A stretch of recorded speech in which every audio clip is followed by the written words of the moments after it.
Hi friends, అందరికీ నమస్కారం. Welcome back to employees news today channel. ఉద్యోగులు, టీచర్లు, పెన్షనర్లకు సంబంధించిన ముఖ్యమైన అప్డేట్స్ అన్ని మన ఛానల్ ద్వారా మీకు అయితే తెలియజేయడం జరుగుతుంది. మరొక ఇంపార్టెంట్ అప్డేట్తో మీ ముందుకైతే రావడం జరిగింది. సో వీడియో పూర్తిగా చూడండి, అలాగే తప్పకుండా లైక్ చేయండి.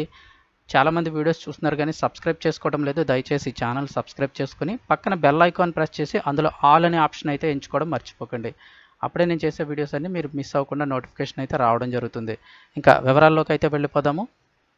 పెన్షనర్స్కి సంబంధించి మరొక ముఖ్యమైన ప్రకటన అయితే రావడం జరిగింది. మనందరికీ తెలుసు, పెన్షనర్ లైఫ్ సర్టిఫికెట్కి సంబంధించి రీసెంట్గా ఏపీ ప్రభుత్వం అయితే ఒకసారి లాస్ట్ డేట్ అయితే ప్రకటించడం జరిగింది. గడువు లైఫ్ సర్టిఫికెట్ ఇచ్చే గడువు ఫిబ్రవరి 29తో అయితే ముగిసిపోయింది. ఇంకా కొంతమంది అయితే పెన్షనర్స్ సంబంధించి లైఫ్ సర్టిఫికెట్ సబ్మిట్ చేయలేదు. సో అటువంటి వారందరికీ ప్రభుత్వం మరొక అవకాశం అయితే ఇచ్చింది. సో వీడియో తప్పకుండా లైక్ చేయండి, మరింతమందికి సమాచారం చేరుతుంది.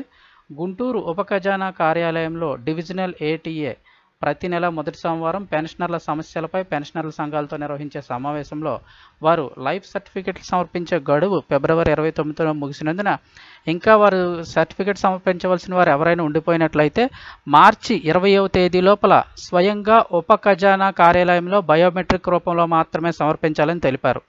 అంటే మీరు వెళ్ళి ఆన్లైన్లో వేయడానికి ఇంకా గడువు అంతా కూడా అయిపోయింది. ఆన్లైన్లో కానీ కామన్ సెంటర్, సర్వీస్ సెంటర్స్లో కానీ ఇంకెక్కడ కూడా వేయడానికి అయితే లేదు. మీరు డైరెక్ట్గా ట్రెజరీ ఆఫీస్ ఎక్కడైతే ఉంటుందో, ఉప ఖజానా కార్యాలయం అంటే ట్రెజరీ ఆఫీస్ దగ్గరికి వెళ్ళి అక్కడ మీరు నేరుగా వారికి అక్కడ మీరు హాజరయ్యి అక్కడ బయోమెట్రిక్ అంటే వేలిముద్ర వేసి మీరు అయితే లైఫ్ సర్టిఫికేట్ అయితే సబ్మిట్ చేయాల్సి ఉంటుంది. ఆంధ్రప్రదేశ్ రాష్ట్ర ప్రభుత్వ విశ్రాంత ఉద్యోగుల సంఘం ట్రెజరీ విశ్రాంత ఉద్యోగుల సంక్షేమ సంఘం గుంటూరు జిల్లా కార్యదర్శి పి నాగరాజు సోమవారం ప్రకటనలో తెలియజేశారు. 1వ తేదీ నుంచి జీవన ప్రమాణం ద్వారా లైఫ్ సర్టిఫికెట్లు సమర్పించిన వారు అవి చెల్లుబాటు కావని తెలియజేశారు. ముఖ్యంగా ఇక్కడ గమనించండి, ఫిబ్రవరి 29 దాటిన తర్వాత ఎవరైతే మీరు ఆన్లైన్లో లైఫ్ సర్టిఫికెట్ సబ్మిట్ చేశారో అవి ఇక చెల్లవు. అందువల్ల పెన్షనర్లు అనారోగ్యంతో మంచానికి పరిమితమైన వారు, నడవలేని వారు ఏటీఓకి దరఖాస్తు ద్వారా తెలిపినట్లయితే వారి పెన్షన్ ఆగకుండా పై అధికారుల ఆదేశాలు అయితే ఇవ్వగలరని తెలియజేశారు.